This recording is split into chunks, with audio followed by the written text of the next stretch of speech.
enrollment of 82,000. Unfortunately, our president, Dr. Muslim, is not around. He's in official business with Australia. Before I zero in on MSU Tawi-Tawi, let me say that the MSU system is a peace university. It has a mandate, and the mandate is to maintain, to propagate, and promote peace in Mindanao through education.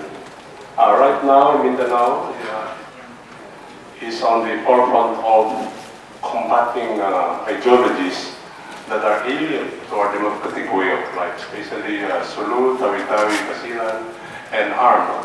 There's a lot of fighting between us, those who love democracy, and those who like to propagate ideologies being propagated in the Middle East. There's a lot of recruitment from our youth, Tawi-Tawi, Sulu, Basilan, to join them. And we're trying to fight this off through education, through our classrooms. So MSU, we have submitted our budget, the entire MSU system. I think we'd like to plead to the Senate to take a second look at the reduction that was imposed on the entire MSU system, especially my university, Tawi-Tawi, which is mandated to offer courses in the only school in the entire country that is mandated by law to offer courses in oceanography. Courses that are offered by University of Hawaii, University of Florida, and University of California. The only in the country today. Unfortunately, up to now, more than 40 years in existence, that school has not been provided by the national government with an oceanographic training professor, madam. Why do you offer a school in oceanography when you can even provide it with a bachelor in oceanography? Why offer a college of medicine when you cannot even offer a hospital? So I'm pleading that this school, my estimate, ma'am, is around 100 to 150 million. It's a training vessel. Or we are located right in the middle of the oceans. When I say oceans, Sulu Sea, Cebu Sea, and Malaysian Sea, we are right in the middle of the richest biodiversity in the country, in the world. And that is the Coral Triangle. Tawi-Tawi is right there, smack at the center of the greatest biodiversity. It's a mecca for people who love scuba diving. Would like to invite the beautiful senator to visit us there and do some scuba diving there and observe the marine sciences there.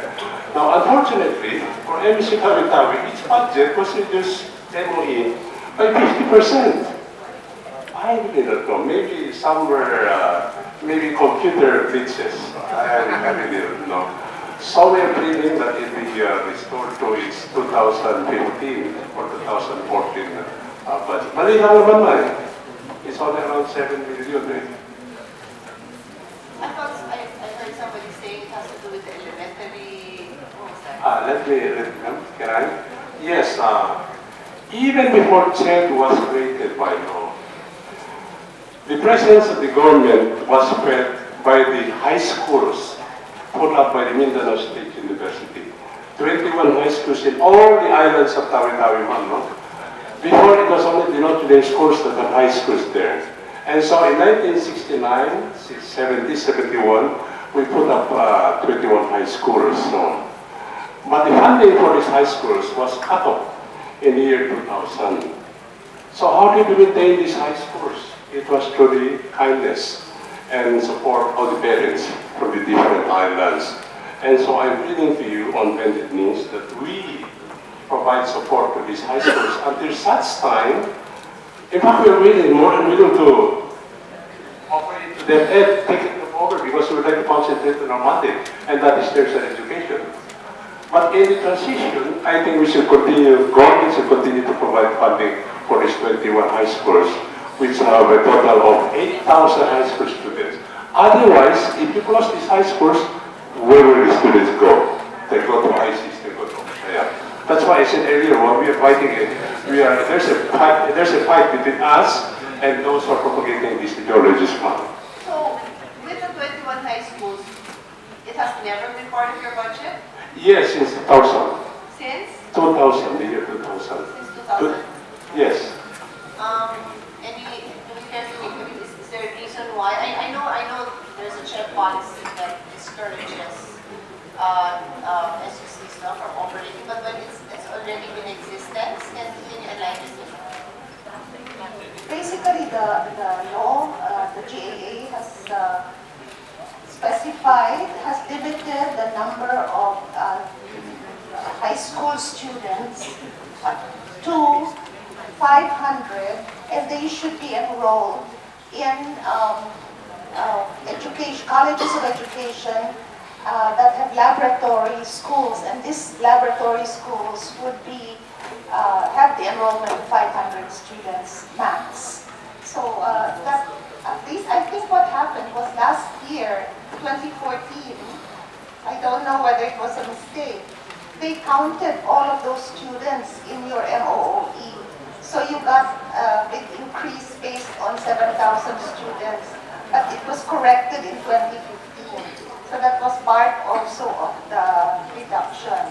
But I understand that is a bigger problem than we can solve right now. I think there was a special meeting on that, and it seems there are some legal issues about where those schools can go.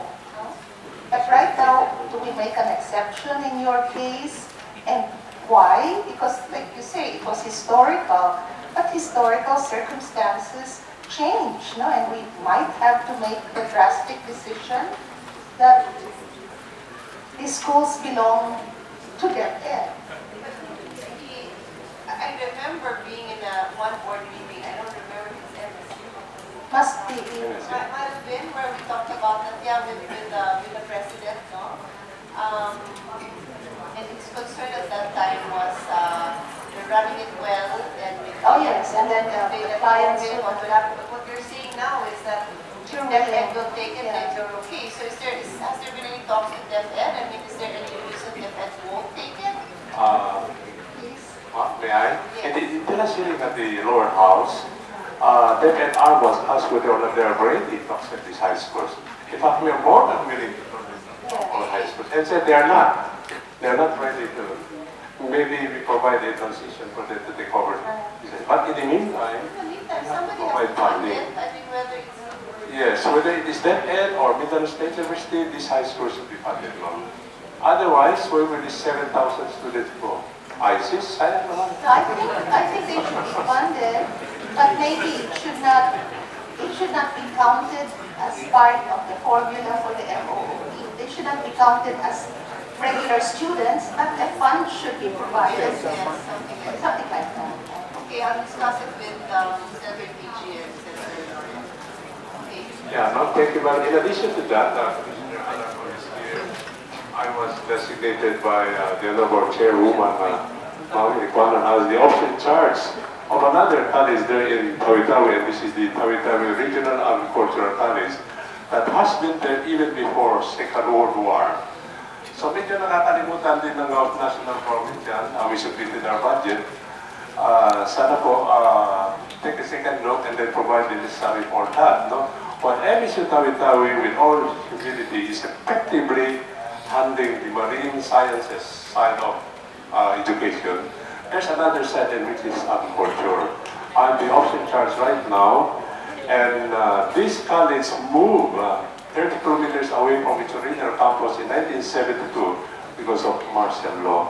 Naiwan po yung 1,500 hectares sa bundok. So we are saying that let's go back, develop that campus again. Otherwise, it's a waste of resources, 1,500 hectares undeveloped. So I told the staff and officials of the Tawi-Tawi Regional Agricultural College, let's abandon this campus here in the town.